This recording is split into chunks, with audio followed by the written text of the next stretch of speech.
Hi friends, ఎలా ఉన్నారు? అందరు బాగున్నారా? నేను మార్నింగ్ అయితే ఒక షార్ట్ వీడియో పెట్టాను రైస్ గురించి. దానికి ఒక 40 మెంబర్స్ చూసారండి. నేనేంటి అంటే చెప్పేది దాదాపు ఇది నాది ఇప్పటిది కాదండి. 10 ఇయర్స్ ముందు కూడా నేను సేమ్ ఇలా బాధపడ్డాను. ఆ విషయాన్ని నేను మీతో షేర్ చేసుకుంటున్నాను. అలాంటి సిచ్యువేషన్ ఈరోజు మార్నింగ్ కూడా వచ్చింది.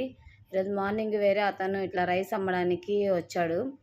రైస్ తీసుకోమని వచ్చారు. నేనేమన్నా అంటే ఇంతకుముందు ఇలాగే మోసపోయాం కాబట్టి వీడియో తీస్తాను, వీడియో తీసి తీసుకుంటాను, మీ బైక్ ఫోటో తీస్తాను, దీనికి మీరు అంగీకరించినట్టయితే నేను కంపల్సరీగా రైస్ తీసుకుంటాం అని చెప్పాను.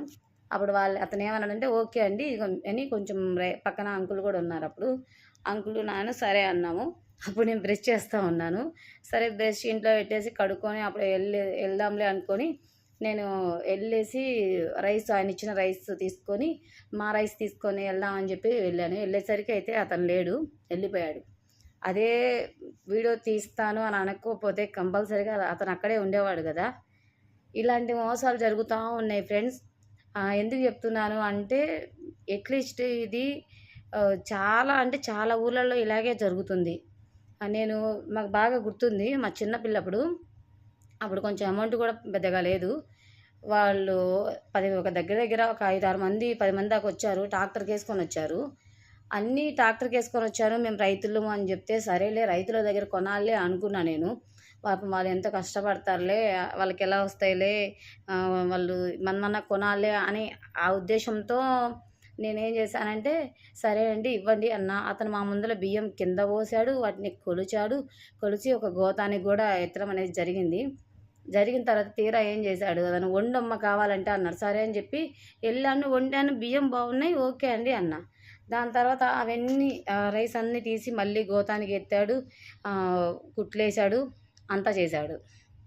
దాని తర్వాత ఏం చేశారు, వాళ్ళు ఇంకా వేరే బస్తా ఒకటి తీసుకొచ్చారు. తెచ్చి మేడం ఇవి కూడా తీసుకోండి, వాటితో పాటు ఈ బస్తా కూడా తీసుకోండి మేడం, అవే ఉంటాయి, రేట్ తక్కువే కదా అన్నారు. ఇప్పుడు మేము 80 కేజీల దాకా కొన్నాము. కేజీ వచ్చేసి 40 రూపాయలు ఏమో ఉంది అప్పుడు కూడా 40 ఉందో గుర్తులేదు, 80 90 నాకు గుర్తు కూడా లేదు సరిగ్గా. మొత్తానికి అయితే అమౌంట్ అయితే 3,500 రూపాయలు పెట్టి కొన్నాం మేము. అప్పుడు దానికి ఒక బస్తా సరిపోయినాయి, ఒక పెద్ద బస్తా బోరం అంటారు కదా, అట్లాంటి బోరానికి అయితే నిండా వచ్చాయి.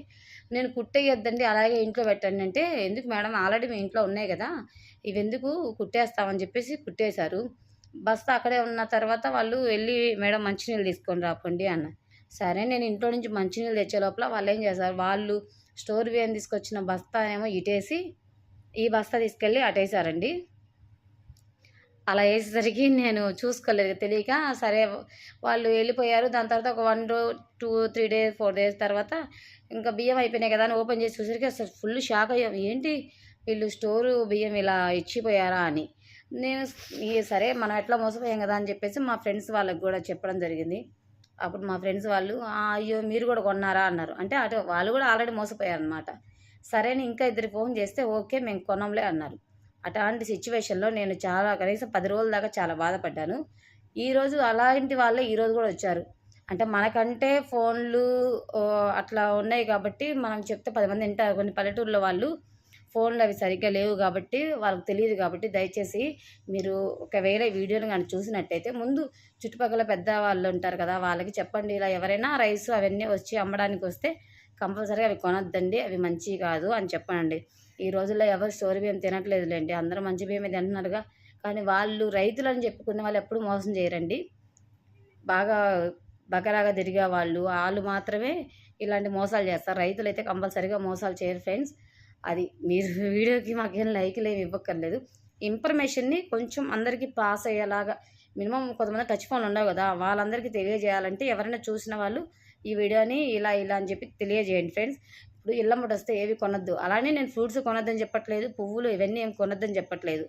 కేవలం వీటి బియ్యం కానీ ఆ తర్వాత మా మమ్మీ కూడా మొన్న ఎట్లనే గిన్నెలు అవి కొనింది, అవి కూడా అంత ఫేకు.